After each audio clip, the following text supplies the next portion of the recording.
Okay, welcome to part 5 of the parable of the sower. Hope that you're enjoying yourself. Okay, verse 23 says, "But he who receives the seed on the good ground is he who hears the word and understands it, who indeed bears fruit and produces some 100-fold, some 60, some 30. Okay. Now, if I did a 1-hour teaching on how to write a good headline and a good teaching article, a good sermon, if I taught you how to do that biblically, use a lot of biblical examples to explain how a good sermon should be structured, use some verses to back up what I've said. If I preached a really good word on how to preach and biblically supported myself, and you took me on and started to write sermons or started to record sermons and started to release them on e-zine articles where I publish or release them on YouTube, and people started learning from what you've got to share, I could have, if enough people watched and enough people read what I did, I could have 50 or 100 people preaching as a result of my sermon. That's an example of how my word could duplicate itself 100-fold, 60-fold or 30-fold. Okay? One day I may run an ad in a newspaper to a link to a transcript of this video. A transcript of an hour video would be about 20 pages long. But I could also have a link to this video series, and people could just listen to the video series. And it could be on the parable of the sower. And if I advertise that in a metropolitan newspaper and say out of say 800,000 people that read the paper, or say 600,000 people that read the paper, I don't know, let's say 2,000 were Christians that went and watched the video. Out of 2,000 people, it cost me $100 to run the ad, $150 to run the ad.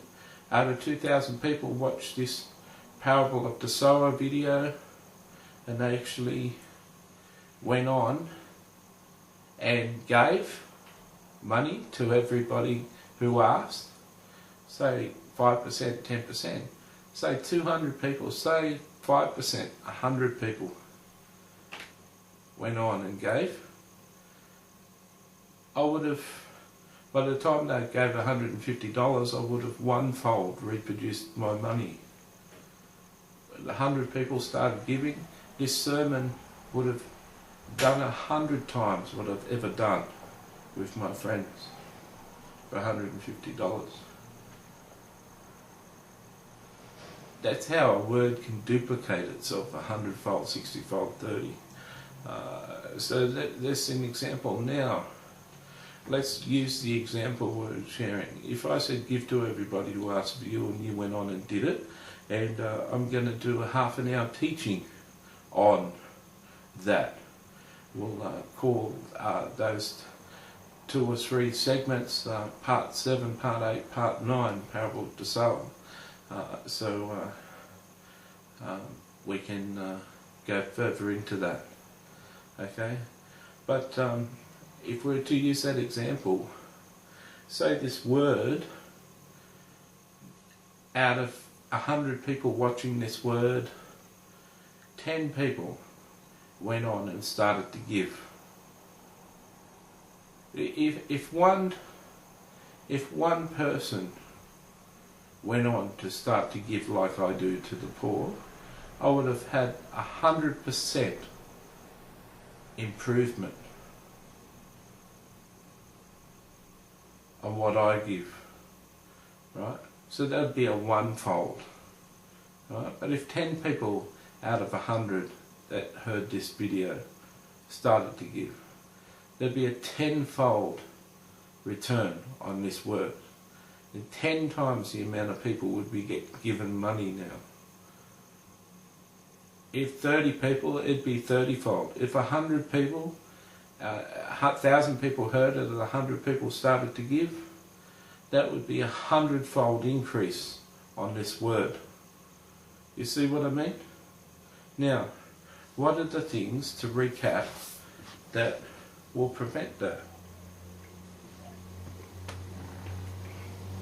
Number one is if giving to homeless people and drunks, and I'll illustrate in the next 2 or 3 sermons with some stories, giving to drunks or giving to homeless people or giving to heroin addicts or giving to people that you don't know on the streets who ask you for spare change, if that's offensive to you, if that offends you, if you think I'm totally out of my mind preaching that, well, you just allow Satan to take it away, because you don't understand where I'm coming from.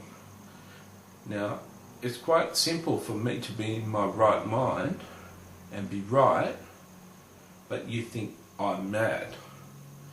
Jesus was said to be Beelzebub himself, possessed by Satan, Satan incarnate. People called him a fool, people called him an idiot. His own people slung him up and put him on a cross and cheered when he went to the cross. To be called an idiot, a fool, and a madman and possessed is nothing strange to a prophet. Doesn't mean I'm wrong. It just means that my message is too hard for you to endure. Okay? So if it's madness, right away you've rejected it, which means you just haven't understood it. Right? Am I being so arrogant to say that you didn't understand? Well, if you don't just start giving to the poor after I illustrate with another 30 minutes or 20 or 30 minutes, well, you don't understand. And I am mad, apparently, because you just dig your heels in and reject it. I mean, the people who are going to reject this already rejected it in part 1.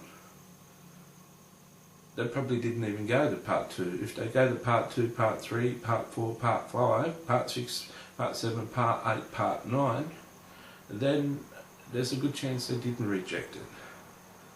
Now, number 2, if you receive this word and you go on for a little while and then it starts costing you too much money and you start getting persecuted because of this giving to everybody who asks of you, you're the one that's sown on the shallow ground. Now, if you continue and you endure and you trust in God, then you're going to have to worry about your lifestyle getting affected. If you say, no, I'll take a cut in my lifestyle, I'll suffer buying less brands and doing less things with my money, and I'll save less money. No, I'm going to endure this word. I'm going to endure right to the end. I'm not going to have anything break me. Well, you won't be choked by the thorns. And if you continue all the way, then I suggest you get a card with my teaching or my YouTube address or a simple tract, and you print them up and you just give one of them to every person who asks of you. Money, you give them 50 cents and a card with my e-zine articles address or my YouTube address or a simple tract or your own home phone number, and give them something to call you when they're desperate. Hope this has been a wonderful teaching. I hope I've explained the parable of a sower in a new way for you. Stay tuned for some of the examples.